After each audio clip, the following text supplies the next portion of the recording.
कुछ ऐसे फैसले जो सरकार से आगे बढ़कर पूरे समाज की दिशा बदल देते हैं, और ऐसा ही ऐतिहासिक फैसला लिया गया था साल 2013 में, जब देश के तत्कालीन कॉरपोरेट अफेयर्स मंत्री सचिन पायलट ने कंपनी अधिनियम 2013 में अनिवार्य कॉरपोरेट सोशल रिस्पॉन्सिबिलिटी यानी कि CSR का प्रावधान जोड़कर इतिहास रच दिया था। और ये कोई मामूली कानून संशोधन नहीं था, बल्कि एक सोच की क्रांति थी।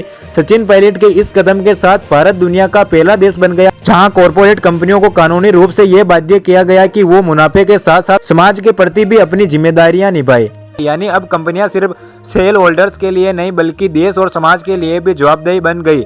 सचिन पायलट का मानना था कि CSR का मतलब केवल पैसा खर्च करना नहीं, बल्कि लोगों के चेहरों पर मुस्कान लाना है, और इसी सोच ने CSR को दान से निकालकर विकास का मजबूत माध्यम बना दिया। कंपनियों अधिनियम 2013 के धारा 135 के तहत CSR से अनिवार्य किए गए। इसके अनुसार ये सभी कंपनियां, चाहे वो प्राइवेट हो, पब्लिक हो, लिस्टेड हो या अनलिस्टेड हो, जो तय वित्तीय मानक में आती है, उन्हें अपने मुनाफे का कम से कम 2% हिस्सा CSR गतिविधियों पर खर्च करना होगा। ये फैसला क्यों ऐतिहासिक था?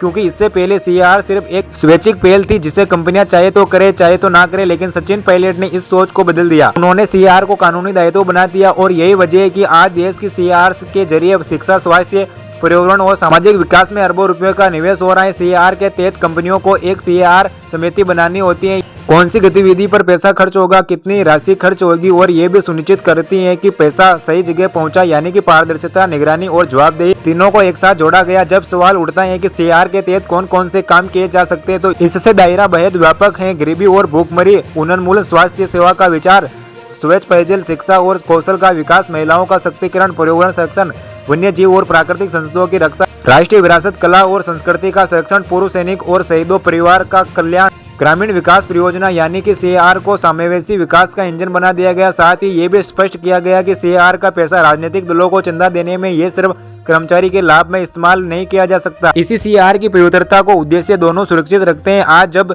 हम पीछे मुड़कर देखते हैं तो साफ समझ में आता है कि सचिन पायलट का ये फैसला सिर्फ एक मंत्री का निर्णय नहीं था, ये एक विजनरी लीडरशिप का उदाहरण था। ऐसी लीडरशिप जो समझती है कि देश का विकास सरकार अकेले नहीं कर सकते, उसमें उद्देश्य, कॉर्पोरेट जगत और समाज तीनों की साझेदारी जरूरी है। World business council of sustainable development भी CSR को नैतिक, आर्थिक और सामाजिक विकास से जोड़ता है, और सचिन पायलट ने इसी वैश्विक सोच को भारतीय जमीन पर कानूनी ताकत दी। आज लाखों बच्चों की पढ़ाई, हजारों अस्पताल की सुविधा, पर्यावरण संरक्षण की अनगिनत परियोजना CSR के दम पर आगे बढ़ रही है, और इनके पीछे एक नाम जुड़ा है, सचिन पायलट। यही वजह है कि सचिन पायलट को आज सिर्फ एक राजनेता नहीं, बल्कि नीतिगत सुधारों का चेहरा माना जाता है। ऐसा नेता जो फैसले लेने से पहले देश के भविष्य के बारे में सोचता है। CSR कानून ने यह साबित कर दिया कि अगर नियत साफ हो, विजन स्पष्ट हो, तो साहस हो, तो एक फैसला पूरे देश की दिशा बदल सकता है। और यही पहचान है सचिन पायलट की राजनीति की, एक ऐसी राजनीति जो सत्ता से नहीं, समाज से जुड़ी है।